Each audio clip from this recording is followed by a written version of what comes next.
pagrampa ng ilan po sa mga models para po sa Filipino Fashion Filipino Runway. Fashion Runway. At syempre, ngayong umaga, makakwentuhan natin kasama ang fashion designer sa bahagi ng event na ito.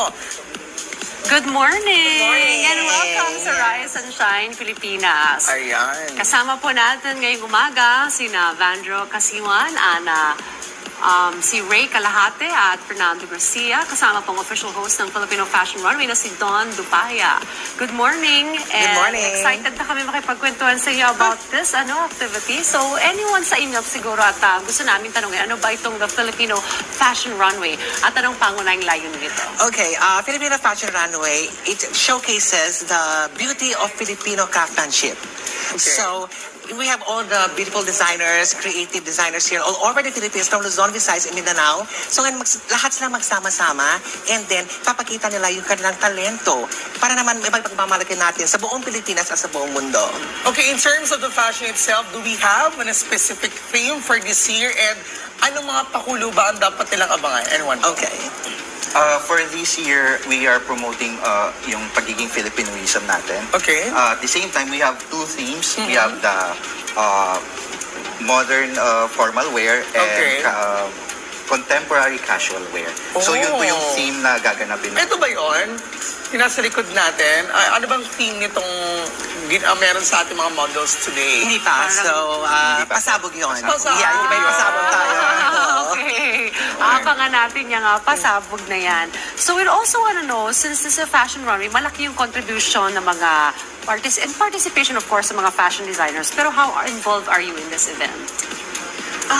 I think very involved kasi from how we want the models to walk down to what we envision, it's very buo, very holistic yung approach into creating the results that we want or intend to produce dun sa show mismo. Okay, of course, bilang designer, isa sa mga dapat natin consider no, is yung paano natin bibigyan daan yung pagpapakita ng sining at kultura dito mismo sa fashion na inyong gagawin. So tell us more about that. Dito, hindi mawawala dito sa show na to yung mga tradition natin na Philippine yan. Okay. So isa to sa mga abangan natin na lahat ng mga designer dito is pinaghandaan talaga nila different kind of aesthetic. Dito makikita mo yung craftsmanship ng every designer na ito yung sa mga pinakaabangan din ng katulad namin na designer din yung kasama yung mga iba't ibang kinds of aesthetic ng mga designer. Okay. Ilang designers ba yung makakasama na? We have 25 designers. 25. Yes. 25. This is Filipino fashion is redefining Filipino fashion tayo. Yung redefining means to say like, kasi when we talk about Filipino fashion, yung classic, alam mo na, yung very kimona, yung mga something. But now it's redefining mix of modern, may parang fusion siya. So, yun ang pasabog talaga na mangyayari. Paano ba yung proseso naman ng casting ng mga models natin? Sa mga models. Okay. Well, sa mga models naman natin, we have 25 for female, we have 25 for LGBTQ, and 25 for male. So, per different categories. Very siya. inclusive. Yes. So, it's a really very challenging and at the same time, good experience for them also as well. Kasama na ba sila, mga models dito? Yes. Ayan. And in fairness kanina, di ba? Talagang pasabog. And we'll get to know, of course, the fashion as we support the journey of this event. Siyempre, panghuli na lamang saan at kailan ito gaganapin. And kind of also invite our ka-RSP na supportan kan your social media accounts as well. Tama na. Gaganapin po ito sa Baluarte de San Diego, Intramuros, Manila sa January 28 na po. Okay. Malapit na.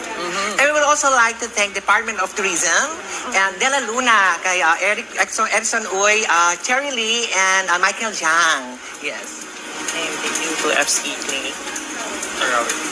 Tapos if you wanted to watch po yung for the tickets, Yes. you can reach out for ISIS sa Facebook page namin, na Filipino Fashion Runway. Ayun. Yes. Uy, alam mo, very intriguing yung fashion na meron sila ngayon. Totoo. Is that going to be incorporated sa January 28 event? Well, definitely not. You know, it's gonna be Hindi. more pasabog More sa January pasabog 28. pa. Yun ang abangan na marami. Yes. Ayun. Isuportahan natin ito kasi ito ay pagsuporta hindi lamang sa, of course, sa fashion, pero sa kultura at sining everything na meron po tayo dito sa ating bansa. Well, maraming salamat po sa pagbisita niyo sa amin dito sa Rise and Shine Pilipinas.